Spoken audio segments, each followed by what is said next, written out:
This week, I'm going to give you the ultimate step-by-step guide to starting a coaching business.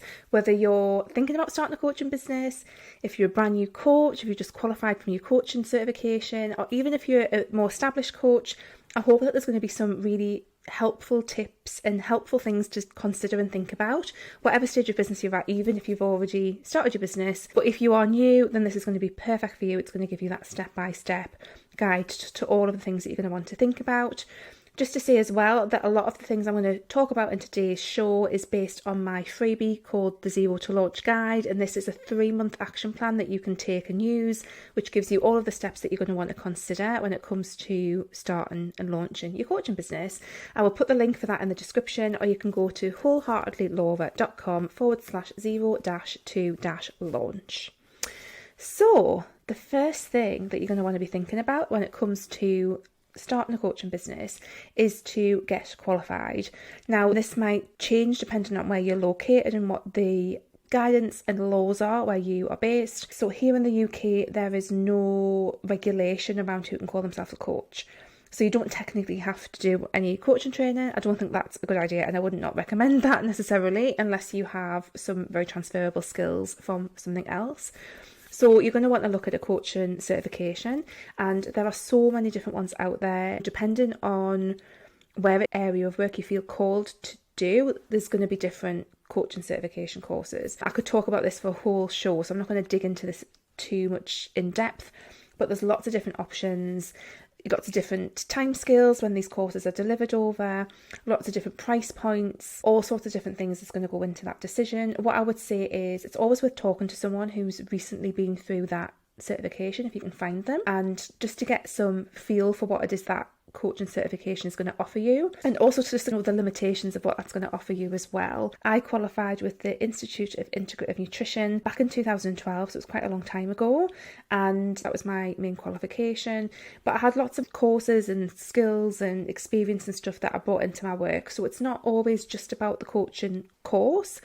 It really depends on your background and lots of different other things that's going to come into it. Like, I've got a master's degree, I've worked with social enterprises and businesses and charities, and lots of stuff comes into it. But I really think that if you're going to be a coach and call yourself a coach, I think it makes a lot of sense to do a coaching qualification so that you've got that grounding as well. And that's not to say that you're not going to do exactly what that coaching qualification tells you. Probably what's going to happen is you're going to do that. That's going to be the foundation. And then you are going to develop your own skills and your own approach to things. And that's what I found, certainly with my work and with a lot of the clients who I work with, that's what happens with them as well. So lots of different training qualifications, lots of stuff that you can look into with this. It's a whole thing, but that's definitely something that you want to start off with doing if you haven't already done that. And just to say, actually, with a lot of these steps, you don't have to do them in a very step-by-step order. You can do some of these at the same time. It really depends on your capacity and what you've got going on. But the next step after doing your coaching certification is to think about your niche and who it is that you're going to serve and how you're going to serve them. Now, this is a whole thing. Again, to be fair, on every single one of these points, I could do a full episode of the show, and I probably will for some of these actually. But one of the things you're going to want to think about is your niche and who it actually is that you're serving and the problems that you're solving for them. Now, I think people can really get the knickers in a twist, for want of a better phrase, when it comes to niching, because sometimes I think that we get the impression that we have to have a very narrow niche to be successful, and I don't think that's the case. I really think niching is a lot more flexible than we think it is, and what's always more important in my mind when approaching niching is that you have a niche that you feel that you can get stuck into and that you feel passionate about, because ultimately you're going to be working in this niche for some time. I think it needs to be something that you feel comfortable with. So rather than having a micro niche, which is really narrow and that you get exhausted with very, very quickly, I don't think there's anything wrong with having a broader niche. I have a full programme called the Unboxed Guide to Niche and Messaging, where I share my wholehearted approach to niching, which is basically, so you have this broader umbrella niche. Your statement around what it is that you do is fairly broad. Like, I help people start a coaching business they love. That's fairly broad in niche terms. But what happens is that as you create your offers and services, as you get closer to them, the more specific you need to get. So you can afford to be quite broad, I think, with what it is that you talk about, your messaging. Again, niche isn't just I solve this problem for this person. There's a whole other set of stuff that comes with niching, I think, these days, and setting yourself apart and carving your little space out. There's a lot of stuff that comes into it around your values. I saw a post on Instagram the other day which I thought was quite interesting, which was it's not so much about I help statements, it's more about value statements.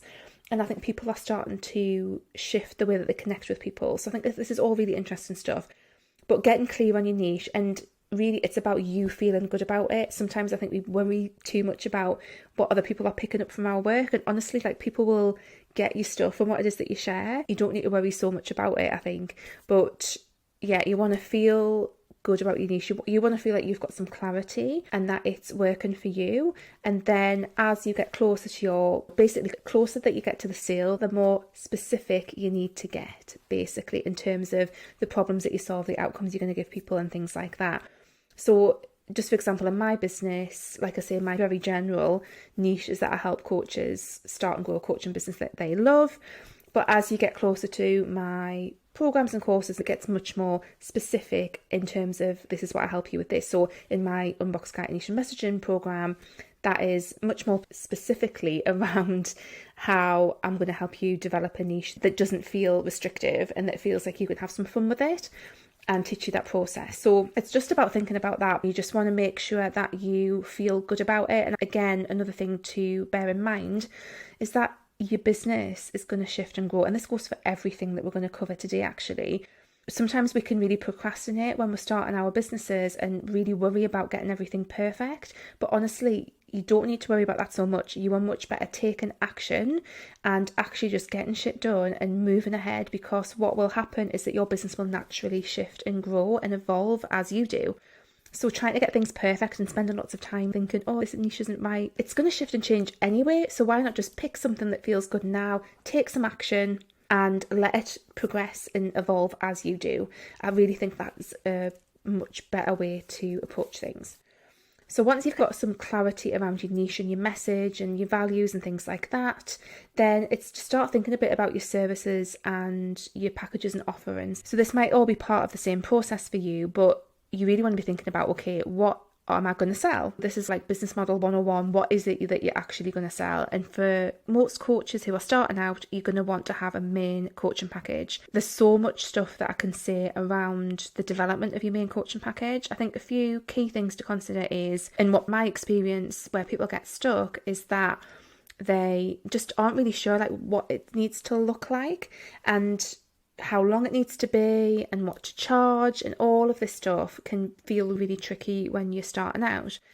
And I think sometimes it is simply about, and actually I'll link to a post that I did on my blog called the A to B method, as I find this the simplest way for any kind of program or service or anything that you're offering to get your head around what it needs to look like, because it's basically thinking about where your people are now, like where are they now? What are they experiencing? How are they experiencing life? What are they struggling with? What are the hopes and dreams? And getting a picture of what they're like now, and then thinking about where they want to be and painting that picture of where they want to be. And then it's using all of your skills, knowledge, experience to craft a journey that's going to take them from A to B. Now, with a coaching package and with pure coaching, it's a bit more tricky, because pure coaching is helping people explore things so that they find their own answers. So that can be a bit trickier when it comes to actually giving people outcomes. But I think what most coaches do is it's a little bit of a mix of some guidance and coaching that helps give people some kind of pathway. And some people have very structured packages where, this week we cover this, next week we cover this, the week after this we cover this. Or their package might be much more bespoke in terms of you're more client-led, and it's much more led by where the client's at, rather than you saying, well, this week we're going to cover this, and this week we're going to cover this. There's no right or wrong way. And I think the thing with packages, again, is that if you're a new coach, you're probably going to want to test this out with some people and just deliver the package a few times and tweak it depending on how people get on with it. This is certainly what I've done in my business. So again, I could talk a lot about services and packages, but you're going to want to think about what that needs to look like. Another mistake that I see people doing sometimes around their offerings is they have too many options in the same package. So what we want to avoid is people getting really confused by different options.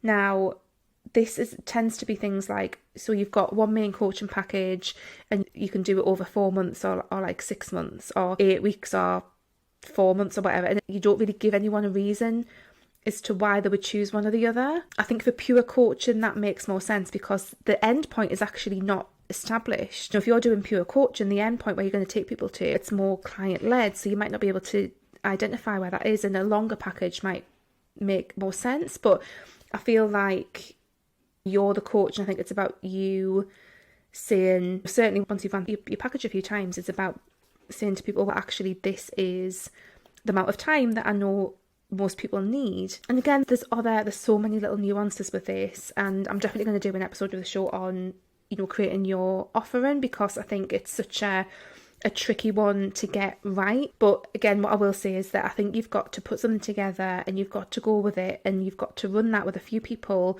and get a feel for what is working and what isn't, and tweak as you go. And again, what you might find is that you need to have your prices reflect the fact that it's not the fine-tuned package that it's going to be once you've run it with a few people. But again, pricing is a whole other thing that we can get into as well. And I do realise that this is another place where people get stuck, but I will talk about pricing on the show very soon and just share some different ways that you can approach pricing. Because again, there's no right or wrong when it comes to that at all. It comes down to lots and lots of different factors as well. So that's a little bit about a service and packaging and things like that, and things you can think about. Like I say, I will have a fuller episode on this, but that's the point when you're going to want to think about those things. And then you're going to have your brand, which is often the most fun bit, is around creating your brand. Your brand's not just your visual stuff. Again, I did an episode of the Wholehearted Business Show not so long ago. I will put a link to it around everything that you need to think about when it comes to your brand for your business. You're going to want to develop that. Things like your business name, which can be such a honestly, I think in the long run, it's not quite as important as what you think it is. There's lots of different options. You can go with your own name, you can go with a business name, you can go with a bit of half and half. I've got like Wholeheartedly Laura. There's lots of different options. There's quite a few things to consider. Again, I cover all of that in the Zero to Launch guide. I explain the things that you might want to consider when it comes to choosing a name.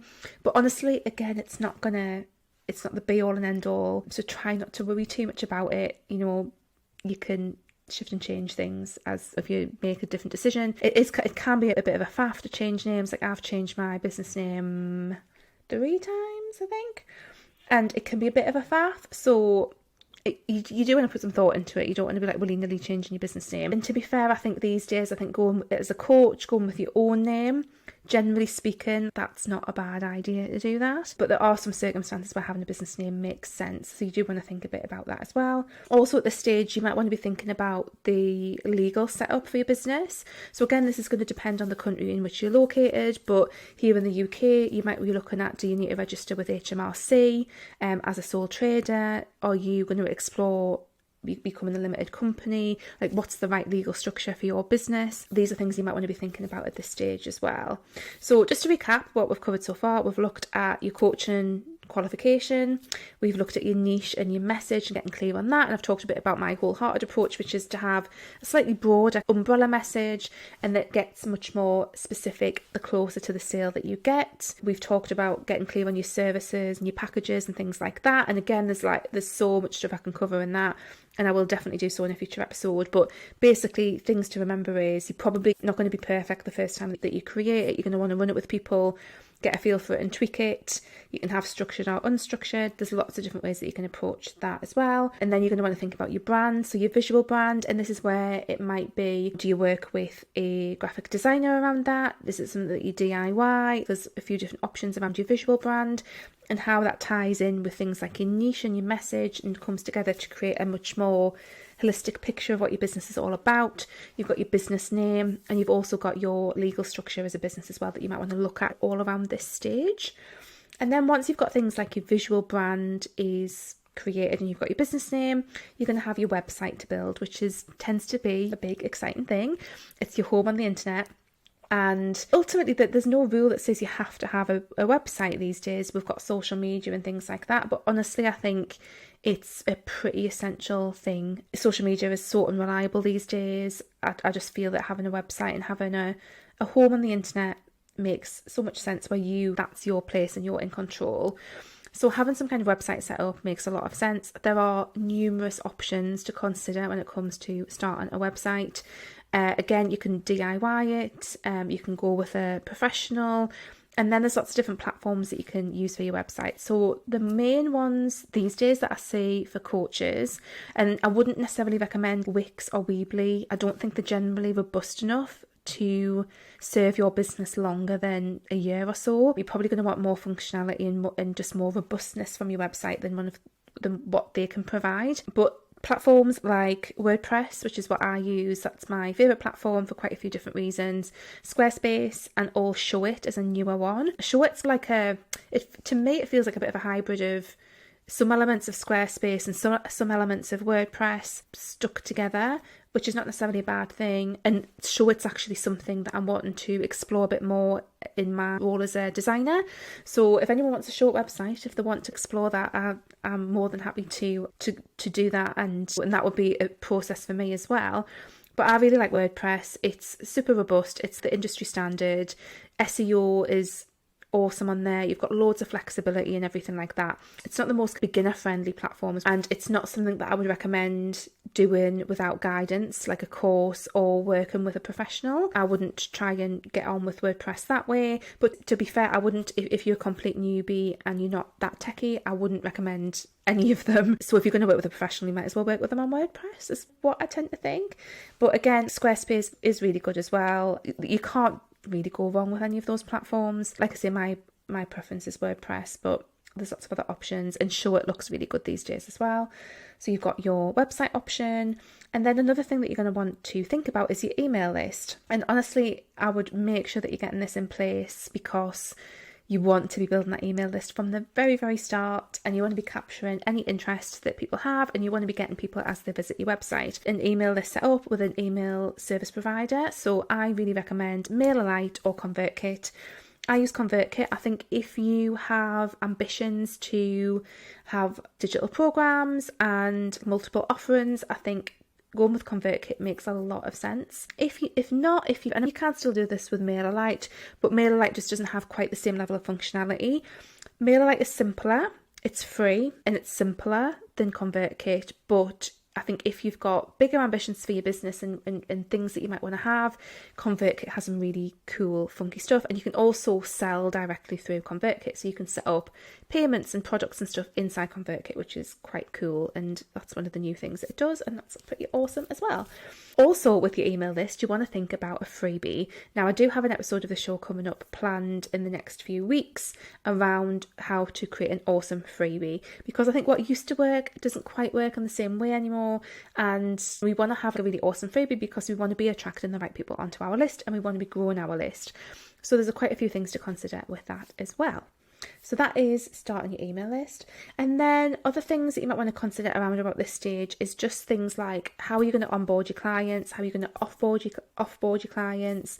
Managing your time going forward, especially if you are launching your coaching business as a side hustle while you're doing something else, or if you have limited time. It can be really helpful just to get to grips with, okay, what time am I going to set aside for my business? Because this is where I think once you've passed through this initial setup stage, because really what I've described is like the setup stage, and get into the next stage, which is like the getting the clients and actually making this business work stage, it can be quite overwhelming to know where you should be putting your time, and it can be quite difficult to try and get like the consistency built up. So having some thoughts around that and getting some stuff in place can be really helpful at this stage as well. And then you want to be thinking about, from that stage, is launching and your marketing strategy. Now, what I do want to say is there's nothing to stop you from posting on social media way before you've got a website, way before you've even got a very solid niche. There's nothing wrong with doing that. I honestly think that the sooner that you can start building relationships with people and building an audience in the community, the better. So there's no rule that says that you can't start doing that from very early on in your business, and you don't have to be crystal clear on what it's going to look like. But I think getting to grips with it, especially if it's new to you, and just finding your feet with it, the sooner you can do that, the better. But not everyone has the time. And sometimes I think for some people, we want it to be that clean cut thing where I'm launching and everything's in my brand, and I get that as well. So again, there's no right or wrong way, but it's really about doing what feels good to you. And again, you can do some of these things simultaneously, if depending on how much time you've got. And then launching your business and getting yourself out there, you really want some kind of marketing strategy so that you know what it is that you're going to do to try and get clients. And I've spoke about this in various trainings and challenges and stuff that I've done over the last couple of years, really. But you want to be thinking about, when it comes to your marketing, what are your strategies for your kind of hot people? But your hot people are people who have had some kind of contact with you, they've connected with you, they've spoken to you, they know you from somewhere. What are you doing to connect with those people and, convert them into clients? Because what a lot of us do is we launch our businesses and then we do the slower marketing stuff, which is still very important, and we still want to be doing that, but it's not necessarily going to bring us clients very quickly. So the slower marketing stuff is, and again, I'm saying this, it's slow. There's always exceptions to the rule, and sometimes you can post twice on Instagram and get a client. It can happen like that, but generally speaking, writing blog posts for SEO and starting a podcast and posting on Instagram and things like that, some of these can be a little bit slower in terms of getting people to go through that process of getting to know you, getting to like you, becoming clients, that kind of thing. That can take a little bit longer, I think, with some of like that slower marketing, which is basically content marketing. But at the same time, I think that's really vital for a sustainable business. So you want to just think about, what can I do that's going to get clients a bit quicker? Because I think sometimes we need that momentum and we need to see those results to keep on going. So that's really helpful as well. So I'm going to recap all of that again. So all of the stages. First one, get your coaching qualification. Second one, get your niche and your message. Get that kind of figured out. Again, it doesn't have to be detailed. You can give yourself some space to really enjoy sharing the stuff that you want to share around that. You want to get your services, like your offers and your packages, figured out. You want to get your brand, like your visual brand, done. You want to be thinking about your business name and your legal structure. You want to be getting your website sorted, getting your email set up with a freebie. You want to be considering managing your time and things going forward, like your onboard and offboard and clients, just get admin-y stuff. And then you want to be really thinking about a marketing strategy and how you're going to launch and how you're actually going to get those clients. So there is a step-by-step guide to starting a coaching business. Download that free guide. The link is in the description below, and that is wholeheartedlaura.com/0-2-launch, and that will give you pretty much everything that we've spoken about in a nice kind of neat 3-month action plan, basically, that you can take and go away with. But again, it's just really helpful just to remember a few things, I think, with this process is it doesn't have to be perfect. It doesn't have to be perfect. It just has to get done. It's going to evolve as you do. So there's no trying not to procrastinate and worry about it being perfect. Know that I think anything that you can do just to take action is going to be really beneficial, and it's really going to help your business move forward. I know it can sound quite overwhelming all in that big list. It sounds like quite a lot of steps, because it is. There is a few things that you're going to want to think about. It makes sense to think about all of these things, but it's totally doable. You just need to look at the step in front of you, get that done, get yourself progressed. And just to say as well, I do offer a package which covers all of this stuff. So I have 2 design and coaching packages which are basically designed for new coaches. So if you head to the link in the description box, I've got that there, and that's my website and brand design package. And what we cover in those packages, depending on kind of which one you choose. So there's one package which covers a lot more, and there's one that's a little bit less, but still like really beneficial. So I offer in both of those packages is some mentoring on getting your niche figured out, getting your packages put together correctly, things like pricing. I design your brand because I am also a designer, and I put your website together. And then for certain packages, I will sort out your email list stuff too, and just basically take you through that entire process as your mentor, coach and designer, take you through that entire process so that you are supported every step of the way, and that key things like your website is done for you, your brand is done for you. For one of the packages, it includes your email list being set up and your freebie being done for you as well. So much value in that. So if that's something you want to check out, do check it out. I am only taking on clients up until the end of May, because I want to have time to complete those packages before the summer holidays, because I won't be working on design packages over the summer holidays. So if that sounds interesting to you, do take a look. It's one of my favourite things to deliver for people as well, because I think there's so many things. I just think at that point in your business when you're getting started out, there's so much stuff there that we can dig into and that I can help you with, and it's just really exciting and cool and awesome, and I love doing brand design. It's one of my favourite things in the world, and website design as well.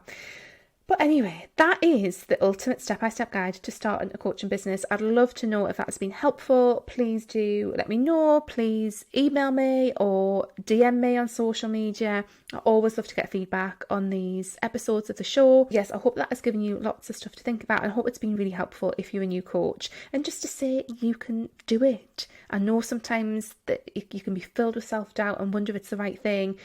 But if you've got that passion for what it is that you want to do, if you know that you want to help people, it's worth following that spark. It really is. My life would not be what it is right now if I didn't take a huge chance when I did that. Back in 2012, when I did that course with the Institute of Integrative Nutrition, that was such a big thing. It was unusual for anyone to do anything like that. It was like really weird and different, and it's the best thing that I did, because that was what set me off on the path to where I am now, and I could not be happier where I am now in my life and business. So yeah, just to say that as well, just to give you some encouragement. So thank you again, and I will see you next week. Take care. Bye.